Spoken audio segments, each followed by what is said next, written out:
Getting started with Facebook Live. Some people are apprehensive about hosting a Facebook Live event, and there's no need for this. It is really simple to get started if you follow the advice in this video. We will explain exactly what you need to do. You must have a Facebook page already set up for your business. Trying to run an effective Facebook Live event with a personal Facebook account is not recommended.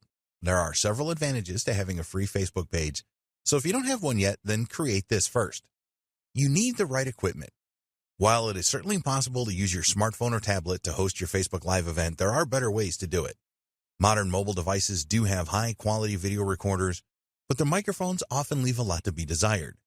Also, holding a mobile device in your hand when you are recording is undesirable, as you are going to produce a shaky video. You are running a business and want to enhance your brand, generate leads and sales. So wouldn't you want to create the highest quality Facebook Live videos that you can? Nobody will expect you to create a Hollywood-style event, but they will appreciate high-quality video with no shaking and audio. If your video is poor quality, then people will leave the event quickly. The same goes for poor quality audio. Some guides suggest that you can use the built-in webcam and microphone in your laptop, but these tend to be of inferior quality. Be prepared to invest a little in good recording equipment. You can get a HD quality webcam for around $50 these days, and a good quality USB microphone for around $100. Then there is the lighting in your home or business premises. Poor lighting will diminish the quality of your Facebook Live event, so invest in good lighting for less than $100. Test your internet connection. You want the best internet connection possible for a Facebook Live event. If you use Wi-Fi to connect to the internet, as many businesses do, then test your connection prior to commencing with your live event.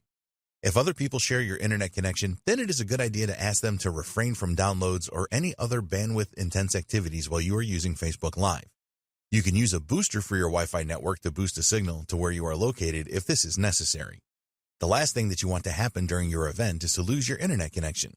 If your Wi-Fi signal is weak, then this can cause your video to cut in or out, so make sure you have the strongest possible connection. It may be worth your while to use a direct cable connection to your router to eliminate the use of Wi-Fi. Consider third-party tools. Although you can create your Facebook Live events without the need for any other tools, a lot of businesses are finding that some third-party services help them to create a better live event. They can provide additional features such as more than one presenter, sharing your screen, adding custom graphics and titles. For example, you can use Zoom to stream your presentation to Facebook, which is good because Zoom offers better administrative tools for inviting people to join the event. Your event still happens under Facebook Live. It also has some good features that are not available with native Facebook Live streams. Create a plan for your event. We do not recommend that you wing it with Facebook Live. This is okay if you want to entertain your friends and family on your personal Facebook account, but it is far from ideal for a business presentation. You need to think about what you want to achieve with your live event. Will it be a one-off event, or will you create a series of events? Remember that you do not have to go live straight away with your event.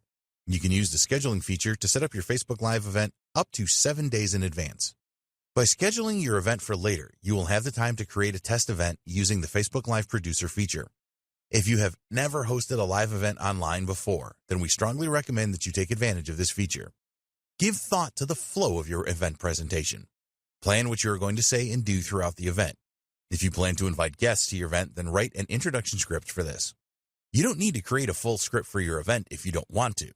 What we do recommend is that you create a list of things that you want to discuss. Reading from a script can look and sound unnatural, so just be guided by your discussion points list if you can. Another important decision is whether you will answer questions as they come up, or you tell your audience that you will answer them at the end of the main event. Question and answer sessions are usually very popular, so having a session at the end should increase your chances of people staying for the main event. Get ready for your live event. Make sure that you are prepared for your live event. There are a number of things that you can prepare for depending on the nature of your event. Lighting and background noise are always an important factor. If you are hosting the event in your home or office, then you will have control over your environment and you can ensure good lighting and minimal background noise. With an event outdoors, this is not so easy, of course. Natural light is normally sufficient for a good stream, but it can be difficult to eliminate background noise. Choose your location carefully. Use a device like a tripod to hold your camera or mobile device steady when you are recording. Shaky video is not something that your followers want to see. Holding a microphone is okay if you are outdoors. For indoor shots, use a microphone stand. You want to keep distractions down to a minimum when you are recording your Facebook Live events. Let others know that they should not disturb you unless there is an emergency. Put your phone on silent, as continuous notification sounds can annoy viewers. There's nothing wrong with recording your Facebook Live event at home, but you need to be aware that distractions are more likely there if you have children and pets, for example. Although it can be amusing for kids or animals to show up unexpectedly in your live sessions, it is not the professional image that you want for your business. Time for your broadcast. At this point, you are ready for your live event. If you are using a third-party service such as Zoom, you will need to follow the specific instructions from them to start your live event. For native Facebook Live events, follow these steps. If you are using a desktop or laptop computer, then log into your Facebook account and navigate to the Facebook page you have set up for your business. Scroll down until the Create Post box, and directly underneath this, there is another box with the first icon on the left called Live. Click on this and then decide if you're going to record now or schedule. You will then need to share to a page you manage from the drop-down menu. Use the second drop-down menu to choose your Facebook page. Now you can add a title for your live event and a description. This is very important, so use attractive copy here. After this, you tag people, add a feeling, add a donation button, and check into a location. If you want to make a test broadcast, always a good idea, then you will see an option for this at the bottom. By using this feature, you can test your presentation and interactive elements before you go live. With a mobile device, the steps are very similar. In the Composer page, just tap on Live to start the process. You can then add your title and description and do things like tag friends, add donation buttons, and add a feeling. When you go live.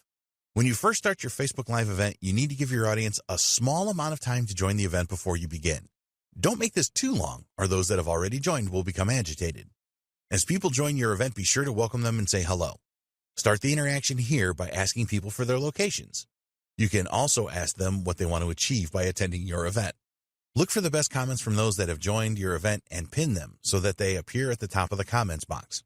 Tell your audience that you will either take and answer questions as you go along or have a specific Q&A session at the end of the main presentation. When it is time for you to end your event, be sure to thank people for attending and tell them that the event is ending. At the appropriate time, hit the finish button and your event will end. Scheduling a Facebook Live event. You can always schedule your Facebook Live event for up to 7 days in advance. Navigate to Publishing Tools and then select Video Library, and after this, hit Live. This will bring up a screen that contains your broadcasting credentials. If you are using a third-party service such as Zoom, then you will need to use the information on this page so that you establish a proper connection. You can write a persuasive title and description to entice people to attend your event now. Now go to the Facebook Live scheduling tool and hit Schedule, which should be at the bottom right. You'll see a preview of your event here, and you can add an image, this is a good idea, as well as configure the date and time of your event. Apart from giving you more time to promote your Facebook Live event, scheduling will create a lobby where people that join your event 3 minutes before it starts can interact with each other. You can grab a link to your Facebook Live event and use this to publish details about it on your website or blog. If you have an email list, then you can send out emails with the link included to drive more viewers. People can ask for a reminder and then receive a notification a few minutes before your event is scheduled to go live. In the next video, we will discuss some great tips to help you create a great Facebook Live event.